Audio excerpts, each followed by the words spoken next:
Welcome to the Oil and Gas Sales and Marketing Podcast, where every week your hosts Mark LaCour and Matt Bertram share proven strategies and real-world tactics to help you connect with customers and close more deals. Let's do this.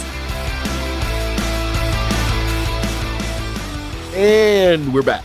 And remember, if you want to manage your oilfield operations from anywhere with rigor, online or offline, whether it's scheduling, dispatching jobs, tracking employee hours, managing equipment rentals, or inspections and maintenance, you can create, review, approve, and upload all types of field tickets and agreements securely from any device. Plus, you can generate invoices same day and run powerful operational management dashboards on your phone or your desktop. No paper, no errors, no headaches. Learn more at rigor.us. Link is in the show notes. Matt, guess what? What? We got our second review. All right. Yeah. A 5-star review, the only podcast of its kind. Have been in the industry for 10 years now. I can say I've looked for this and been unable to find it until now.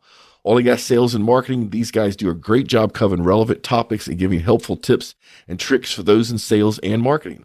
They also have a great understanding and respect for how intertwined the two are and how they can help one another when working together productively. And this is for JBA0407 from the United States. So JBA0407, thank you so much for the 5-star review. If you'd like to get a shout out on your show, leave us a review. And remember, guys, this is sales and marketing podcast. So if you want your company's name read for free on a podcast, which is part of marketing, leave us a review. It's an inexpensive way to get a little bit. I like it. That's me begging for a review, isn't it? So, Matt, I thought today our topic would be around champions. And I don't mean champions as far as the oilfield service company. I mean champions as far as the person inside your customer's organization that knows that you're the right fit, that wants to help you succeed in selling to their company. For years, I've always had champions from a sales role, but the way you interface with them has changed a little bit.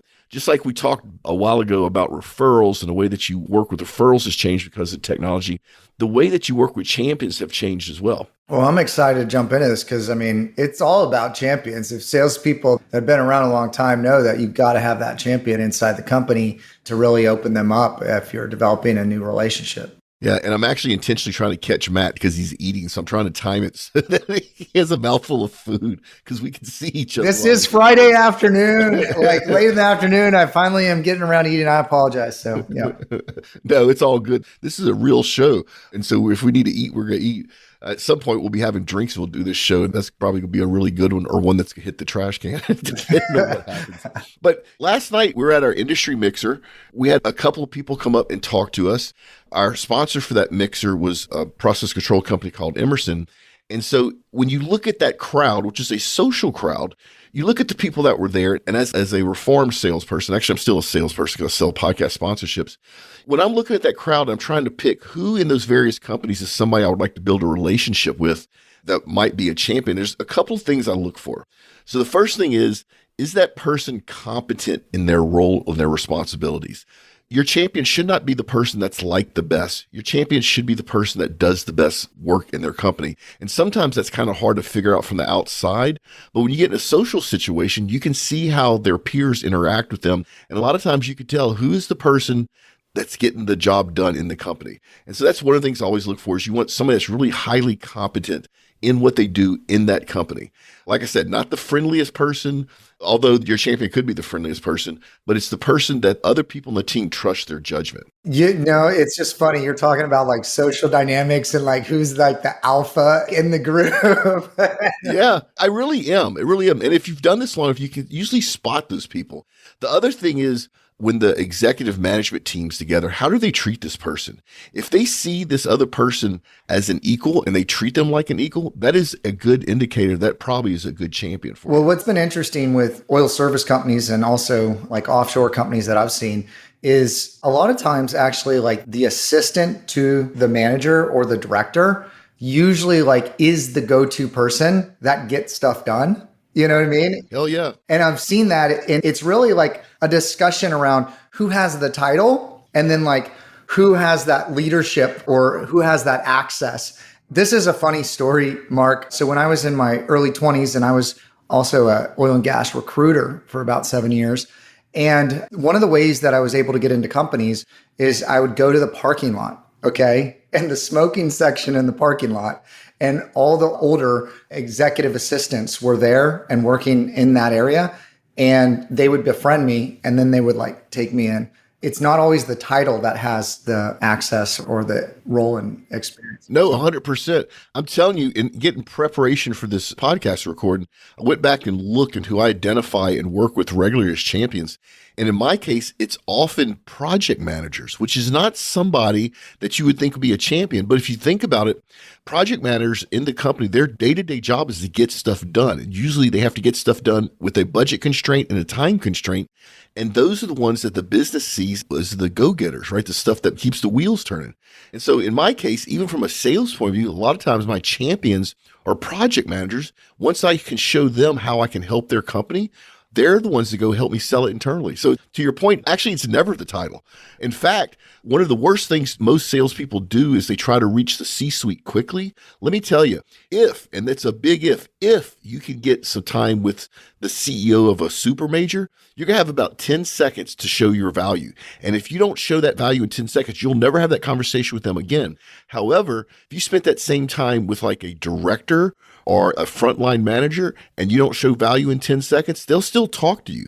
So reaching to the C-suite is, I think, more dangerous in a sales role than reaching people that actually get the business done inside of companies. I think it's about understanding what the landscape is inside the company and getting someone to help you figure out what that landscape is and who those champions actually are to hitch your wagon to the right champion. Yeah. So learning how to navigate internally is super important and you need their help. But in order to do that, your champion has to actually see the big picture of their company, but also understanding how your solution fits into their big picture. So they can't be a small picture thinker. They have to be a big picture thinker. And once again, there's going to be multiple people in a large company that might be a good champion for you, and trying to navigate that and figure out who they are is a struggle, and it takes time and it takes skill sets. To your point earlier, it takes personal skill sets. How do you form trust rather quickly? Are you transparent? Are you believable? What is your reputation? One of the first things that anybody does in today's world, and I see this all the time on LinkedIn because I can see who looks at my profile, is when I engage with a new company, within hours, they're checking me out on LinkedIn. So then your LinkedIn profile actually helps the champion credibility make a decision on whether they want to work with you or not. Yeah. And I think that's good to kind of broach some marketing conversation. That is so important. Your online presence and building that out, like LinkedIn profiles that don't have a picture, right? Or they have an old job description or stuff like that. Like people are trying to qualify that and they're Googling your name. Reputation management is a huge part of what we do.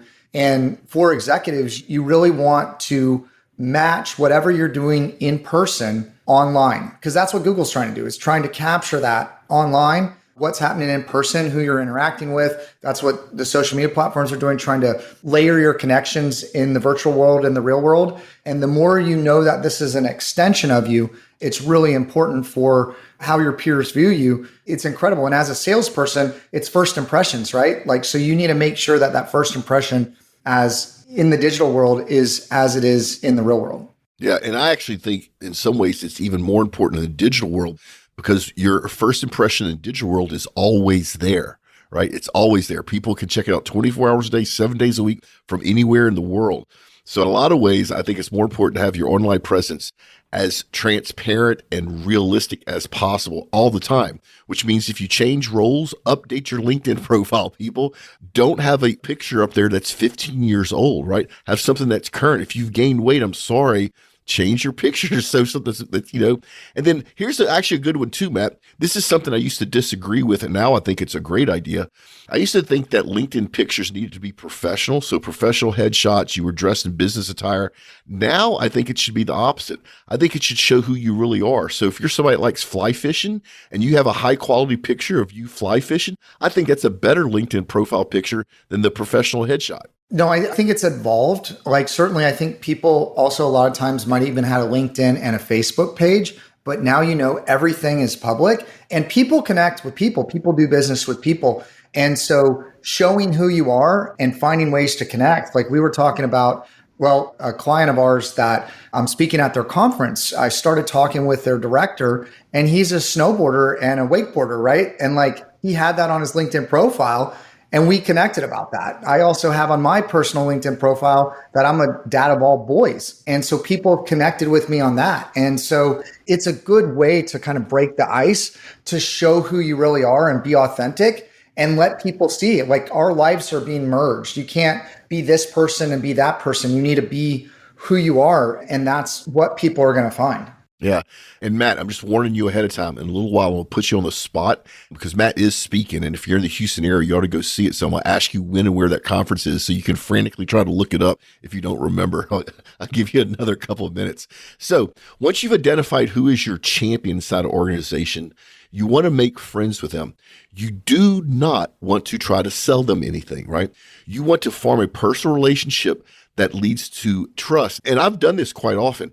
It doesn't mean that you make up stuff to have a conversation with. I have often said, look, I want to get to know you better because I think you would be a good champion inside this organization. Like, I'm being that transparent about it. And they respect that. So once you've identified your champion, you formed a relationship, there's a couple things you need to help your champion with. So first thing is, and I tell all salespeople this all the time, even if you sell a commodity like paper clips, you know more about paper clips than the buyer does. The fact that you know more about paper clips or whatever you're selling is valuable in the real world. That's how you separate yourself. That's how you keep from being a commodity.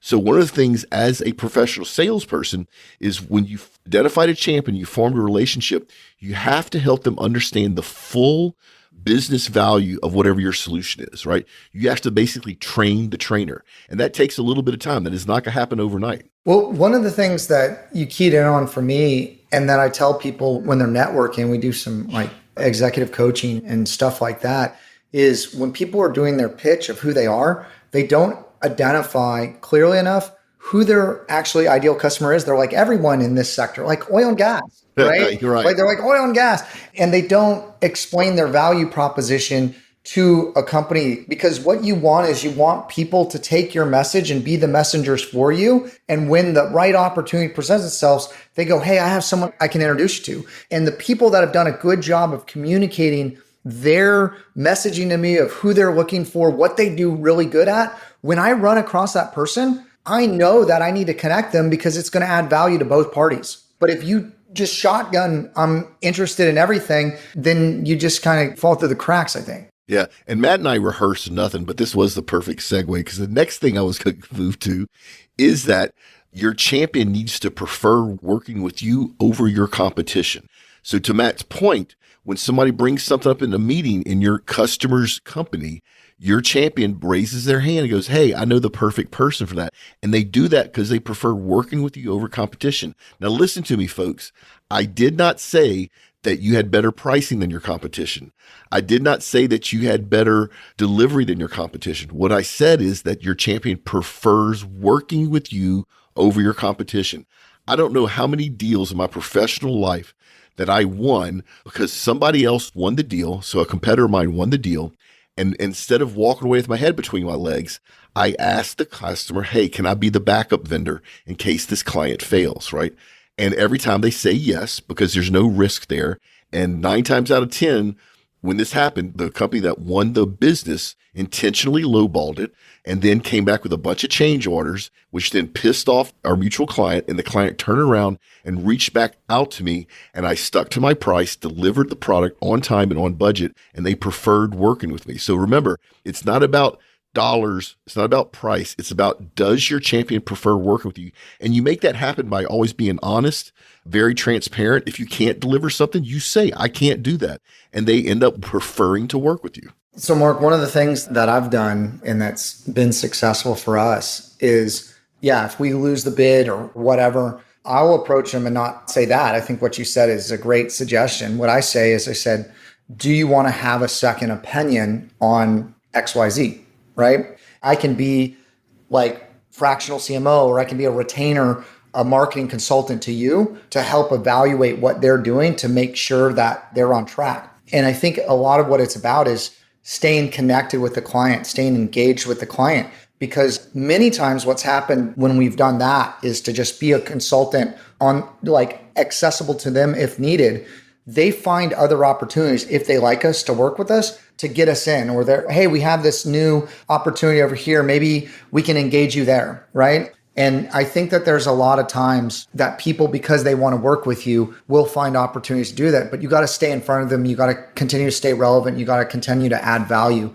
And so certainly that's the role of a salesperson, right? Yeah. And if you see a theme with Matt and I on this podcast, is that we're always talking about staying in front of your clients, whether they're buying from you or not. It pays off. I promise you, people. All right. So you found your champion. You've formed a high trust relationship. You've helped them get to the point where they prefer working with you over the competition. Now you have to help them sell internally. Now, remember, they don't work for you. They have a day job, right? And if they do work for you, that's a conflict of interest, and stop that right now. So first thing is you have to be very collaborative with your champion so you can help educate them so they understand how your product helps their company. So this isn't one of those things where you shoot them a sales sheet. You literally sit down with them, walk them through real case studies, always be there to answer questions with the understanding that they're not buying anything from you. And then make sure you're super collaborative. If you're selling something that's complex and you need to bring engineers in, bring your engineer talent in for free to help educate your champion. I promise you it pays off in the long run. This is where marketing shines, right? This is where marketing and sales can work together so well. Certainly salespeople have an idea of what's the problem that I'm trying to sell this client. And many times there's other salespeople that have that same problem, or they wanted to use that same messaging or that same story with other customers. And many times salespeople, as one in the past, and homemade sales material is not what the company frowns upon it, right? And so really, if you have a good relationship with your internal marketing people on those case studies, on that messaging, on those topics, get it company branded, get it run through legal or whatever. But I can tell you, having those sales pieces, typically marketing welcomes it and other salespeople welcome it. And that is really, I think, where marketing shines the most, is supporting the salespeople on helping tell that story in a clear, concise way, whether it's in videos or video testimonials or white papers or case studies. Your marketing team is going to be building that stuff for you. So having a good relationship with your marketing team and being able to get some of that stuff pushed through where you can get it out there, other salespeople are going to appreciate it and you're going to be more effective. Yes. And it makes it much easier for you to educate your champion because you basically have everything already put together. You don't have to try to put it together yourself. And I'll give marketing super props here. They're very good at writing copy that anybody can understand. Salespeople tend to get too complex because they know the product too deeply. Marketing people understand how to educate. And I know salespeople, you're going to hate me for saying this, but use your marketing copy, not the copy that you want to write yourself. Because it's going to get passed up the chain, right? Whatever's going to get forward, it's going to get passed up the chain. And you got to remember, whoever sees it is not as engaged or involved as you. And so they're going to skim it and they need to get like the gist of it, right? And then you can add always your notes on it. But having that approved like marketing copy is really, really helpful for different scenarios. Yeah. So now you've educated your champion. You've helped him get the right information that he or she needs. The next thing is you need to have your champion explain internally how the company buys and who are the decision-making team. Now be real careful here. You don't want to push them so that they give you a list of email addresses and they're worried that you're going to spam all these people. You need to be upfront and go, look, I'm not going to even reach out to these people without your permission. I just need to understand if something happens to you, who are the people making this decision and how does your company normally buy? And if your champion trusts you and wants to work with you, he or she will explain that to you. This does two things. Number one, now you know what the universe is that you're dealing with. And number two, and I've had this happen personally, you could have a champion that gets a better offer and leaves. And if you don't know who the decision-making team is, you're left high and dry. And this way, you sort of have a backup. You know what the buy-in group looks like, and you know who they are. So make sure you get your champion to explain to you who are the decision-making teams and how does their company buy. I think it's just important to know that like when we're talking about champions, that person's already decided that they want to work with you. They're on your team. And now you need to go get the approvals or you need to go to the people that have the purse that can sign the deal, but you're now on the same team together. And so they want to help you succeed. They want to work with you. So they're going to open up that landscape to you to help you do that. And getting that champion is absolutely key because now, okay, we're going to do this together. And then they know how it's going to benefit them. They're going to help push it for you. Like that's the whole point of having the champion is they're going to help push the deal through. They're going to get the conversations opened up. And so you got to trust them. Yeah, and they have to trust you. And literally last night we were talking with the mixer. One of the people I was talking to just promoted one of their frontline salespeople to a sales manager because of the performance that they had. And that performance was half because of his clients helping coaching him on how to buy in their company. So by having the right champion, this salesperson got a promotion. So I promise you, it helps your career. But remember, it has to be equally beneficial to your champion as well, not just to you. And here's the important part about that. Your champion is going to try to influence others in the company. And there's nothing wrong with that. Your champion is going to try to help them make the right decision by suggesting your product or your company over other competitors. Do not ever overuse that. When your sales manager reaches out to you and says, have you called your champion today? And there is no reason for you to call your champion, and it would just bug your champion, but your sales manager wants you to do it, tell your sales manager politely, I'm not calling my champion. He already has the information. We already know it's going to take 2 weeks for him to get back to me. I don't want to push the fact that he has influence in his company, because you will quickly lose that relationship. I've seen it happen literally in seconds. And you have to learn how to manage your sales manager team, because typically it's your sales manager's team that's pushing you for updates. And if it's not time for an update from a champion, they have to be okay with that and they have to trust you. And if they don't trust you, maybe you should go look for another sales job. So here's where marketing can come into support. We're all about pens and pads and staying in front of the customer. Well, in the digital world, if you don't need to have that conversation and you know that they're working through it or they're sharing it with people or whatever, you need to make sure you're well positioned in Google in the search rankings, like when people search for you. So that was like one of the big things, Mark, when we started working together. If you type oil and gas marketing agency in, actually anywhere globally, we're now on the first page. Like that was important, right? We had to get the trust there. Also retargeting ads, display ads, maybe even IP targeting ads, if it's a bigger company, to make sure that when your champion mentions the name of your company, that other people can see you around and they're familiar with your brand. And so I think that that's a good segue for marketing to step in. If the sales managers are pushing on the tools that they have, sales managers, now leverage your marketing team. What can they do to support you? If things are in process and they're cooking, you don't need to always have those physical touch points. That's when newsletters come in. That's when indirect marketing comes in, where you're staying in front of them, but not directly. LinkedIn, social selling. Go post something on LinkedIn and then liking some of their stuff. It will show up in their feed, right? There's ways to indirectly get your brand out there and stay top of mind without that physical connection. Yeah, I love this because, the overwhelming theme of this show is that Matt and I believe that sales and marketing should be joined at the hip. And that means everything. So I think it's kind of cool. Instead of your sales manager breathing down your neck for an update, your sales manager goes breathing down marketing neck for an update. Well, that's really awesome.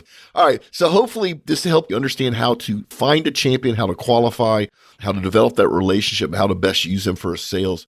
And Matt, I've seen this hundreds of times where when you develop a great relationship with a champion, when they move companies, they bring you with them. They bring your company with them. And so it's not just one deal in one company. You may sincerely close a dozen deals with 6 different companies because this one person trusts and believes you and sees you as an asset to the team, no matter who they're working for. Well, even their peer group, right? Like I've many times gotten into one company or even missed out on whatever it was, but they liked me so much, they hooked me up with somebody else.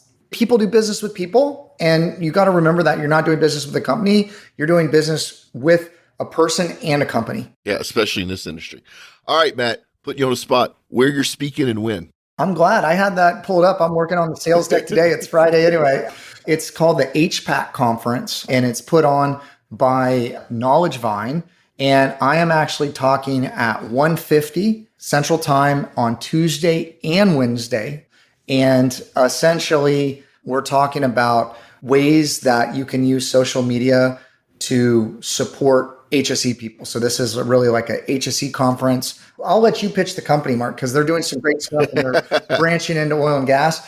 But I'm bringing kind of the digital aspect of it on how you can sell internally and you can get people to start following guidelines using creative pieces and things of that nature. What a great use for marketing to increase safety metrics. Yeah, this is the Human Performance Conference here in Houston, put on by Knowledge Vine. I tell you what, Matt, for our listeners, we're going to put a link in the show notes, and we're going to give you a 10% discount to this show if you touch operations, not just HS&E people. If you touch operations and you want to make sure that you run a clean, safe, operation so that you get your bonuses, you go check out this conference in Houston. Like I said, Matt will be doing a session there. It's going to be awesome. Look in the show notes. We'll have a link both to the conference, and we'll give you a discount just for being a listener. This is the point where we typically do our product reviews. This time we have no product. So people, if you have something that's small that you want reviewed by Matt and I, especially anything that's gadgety or having to do with marketing or travel or sales, let us know. We're happy to give you a review. If it's great, we'll say it's great. And if it sucks, we'll say it sucks, although we won't say the word sucks. Matt and I's social links are in the show notes as well, so you can find us there. We have our insiders group, what we're still working on. We're hoping to launch that in the fall. Now it's time for the LinkedIn fail or tip of the week. And Matt, I didn't prepare. I hope you have a tip because I don't have a fail. I can certainly give a tip. I just want to say it's April 17th through the 19th is when the conference is at the Hyatt Regency in Houston, and Human Performance in Action Conference. I would go check it out. It's got some really, really cool stuff. So I'm excited to go. As far as a LinkedIn tip of the week, one of the things that is really working well to get people on the phone is to offer a little something of value. I have a couple books out there, and some people that I met at some conferences that I wanted to get in front of, I was actually saying, hey, would love to reconnect with you, but maybe I didn't have like a strong enough rapport in the few seconds that we met, but I engaged with the right person. And I was like, hey, I'll send you a free book. And literally I got all these responses back. Oh, what a great idea. So offering something of value in addition to like, hey, let's talk, because you're giving your agenda of what you want. And so offering something of value to them, it becomes a win-win situation. And for me, it just seemed to flow a lot better and certainly more genuine. I love giving away stuff and giving away value, and like with on this podcast. And so I don't know how many salespeople are doing that, but the salespeople that send books or gifts or whatever, they certainly take up a different space in your brain than just a bunch of like LinkedIn spam messages, right? Hey, Matt, one of our episodes, I'm going to let you take lead on it. And let's talk through how you visualize and create a book to give away, because I think that'd be super valuable to our audiences, both to the sales and marketing people. All right, we got to get out of here. So folks, remember, make a difference and not a sale. Check us out next week for another enriching and cheeky episode of Oil and Gas Sales and Marketing Podcast, a production of the Oil and Gas Global Network. Learn more at OGGN.com.